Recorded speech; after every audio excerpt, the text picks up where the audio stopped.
Hello and welcome to Newsbreak. I'm your host, Nick Steffens. Coming up, Mid-Prairie remains the only team still alive. But first, today's top stories. Mount Pleasant County engineer Jake Hotchkiss is cautiously optimistic about the progress of road construction projects on Lowell Hill and Ash Avenue. Hotchkiss expects the asphalt crew to begin work on the Lowell Hill project in the first week of August, but potential delays may occur during the final phase due to uncertainties about the condition underneath the existing pavement. On Ash Avenue, equipment issues have slowed down the project, but Hotchkiss hopes concrete work will commence next week to wrap up the project. Despite their efforts on these major projects, the road department is facing resource constraints, juggling maintenance in smaller tasks. Currently, the maintenance crews have started working on Oasis Avenue, prioritizing the first 3 miles for shoulder building.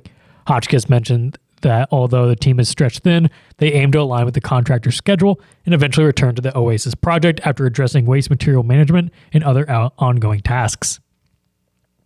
At least 84 congregations in Iowa have disaffiliated from the United Methodist Church and joined new denominations beginning in July. The disaffiliation process was established in 2019 due to conflicts within the UMC over issues of human sexuality.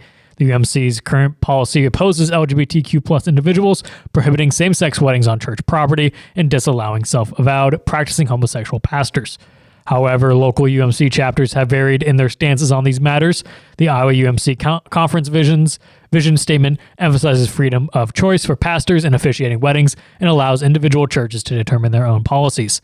While LGBTQ+ issues have garnered attention, some disaffiliating churches cited concerns about the UMC's top-down decision-making structure and desired more local control over their missions and funds.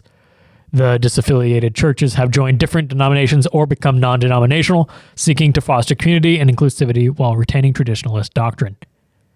The Henry County Conservation Board will hold their June 2023 board meeting on Wednesday, July 12, 2023 at 4:30 p.m. in the Conservation Board meeting room at the office in Oakland Mills. Items on the agenda will include new naturalists, conservation technician position, South Shore sanitation system update, director update, and naturalist reports. Please contact the Conservation Department if you have any questions at 319-986-5067. We're going to take a quick break, and when we come back, we'll take a look at the weather and sports. Since 1905, Kelowna Cooperative Technology Company has helped our community stay connected with the latest advancements in clear, dependable telecommunications services. KCTC provides rural Iowans with access to high-speed fiber internet, as well as phone, television, computer repair, and cybersecurity solutions. We're also proud supporters of local organizations and area schools within the community. KCTC, keeping Kelowna connected.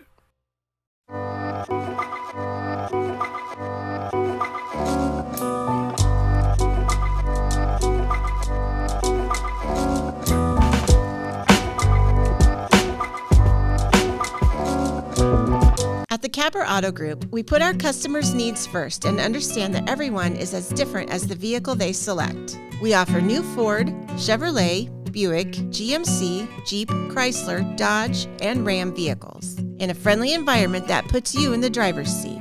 When it comes to service, we maintain factory-trained technicians and competitive pricing. The Capper Auto Group still believes that service after the sale provides the best customer experience. Come see the Capper experience for yourself.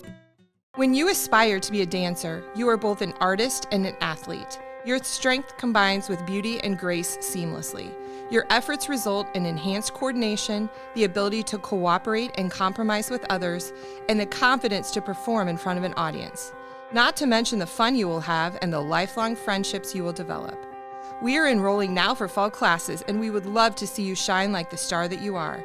Join us for dance and tumbling at Stairway to the Stars. Please visit our website for online registration. Hospice isn't a place, it's a type of care that focuses on living. Servicing a 7-county area, the Hospice of Washington County staff of nurses, social work, hospice aides, spiritual and grief support, volunteers, music and massage therapists are able to provide free end-of-life care where the patient lives. We write wills, give consent for organ donation, but rarely is there a plan for what we would want the final phase of our lives. At Hospice of Washington County, we encourage our patients to be in charge of their healthcare decisions while maintaining quality of life. I met Tammy about 20 years ago When her daughter was in Special Olympics and I was coaching, told me that she was into doing senior benefits. We became even closer friends. She cares about everybody, especially the seniors, so call her. Welcome back to Newsbreak. I'm your host, Nick Steffens. Coming up, your 5-day forecast, but first, obituaries. Gary B. Walsh of Riverside passed away on July 6th at the age of 77. A funeral mass will be held at 10:30 a.m. July 12th at St. Mary's Catholic Church. Snyder and Hollenbaugh Funeral Service is in charge of the arrangements. Peggy Hayes of Mount Pleasant passed away on July 7th at the age of 81. A funeral service will be held at 10:30 a.m. July 12th at the Olson Power Memorial Chapel. Edna M. Roberts of Mount Pleasant passed away on July 7th at the age of 91. A graveside service will be held at 11 a.m. July 13th at the Forest Home Cemetery. Murphy Funeral Home is in charge of the arrangements. Jack Lewis Moore of Bloomfield passed away on July 6th at the age of 78. A celebration of life will be held at 10 a.m. July 14th at Stiles Christian Church. Murphy Funeral Home is in charge of the arrangements. Anthony J. Lichty of Craig, Alaska, passed away on July 6th at the age of 66. A service was held at 10 a.m. July 11th at the Washington Mennonite Church. The Beatty Peterson Funeral Home is in charge of the arrangements. Those obituaries. It is now time for your 5-day forecast. It has been a hot one today with a high of 88 degrees and sunny skies. Tomorrow will be 85 and there's a chance of thunderstorms early in the morning. On Thursday, things should clear up. It will be 87 and mostly sunny. There's a chance of thunderstorms on Friday night and the high will be 84. Finally, on Saturday, it'll be 84 and mostly sunny. We're going to take another quick break, and when we come back, we'll take a look at sports. Federation Bank is a locally owned bank providing award-winning customer service. We believe that we are more than just a federation of banks, but a federation of communities, serving Brighton, Richland, Wellman, and Washington, Iowa. Federation Bank's highly skilled staff is here to make sure you are able to accomplish your personal and professional goals, whatever they may be. Federation Bank, your family bank.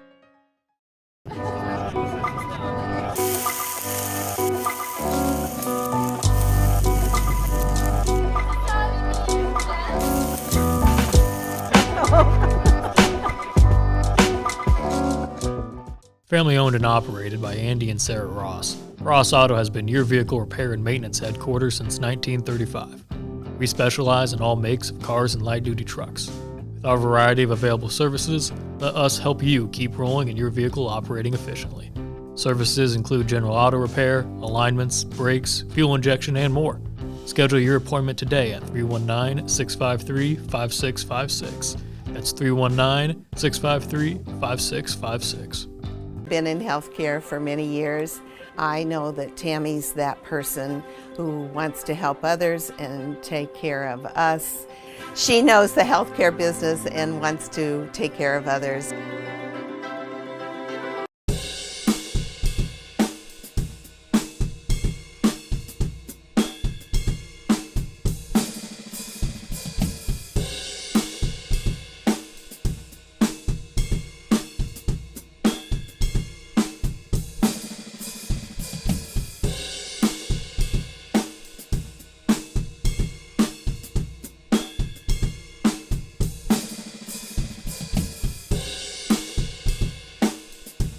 Welcome back to Newsbreak. I'm your host, Nick Steffens. It is now time for sports.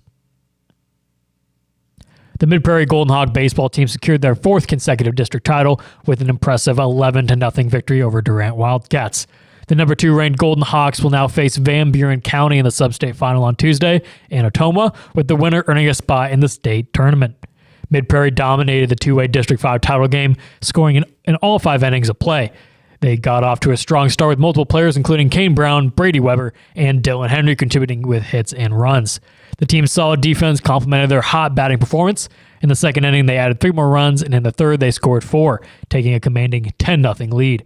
Carson Grout and Brock Harland were key contributors, with Grout finishing 3 for 3 with 2 RBIs, and Harland driving in 3 runs on 2 hits. Pitcher Alex Bean had a stellar outing, throwing a 5-inning shutout while surrendering only 3 hits. The Golden Hawks will aim to continue their winning streak in the sub-state final scheduled for 7 p.m. tonight at Ottumwa High School. That is the news for Southeast Iowa. I've been your host, Nick Steffens. This has been your News Break, and I will see you next time.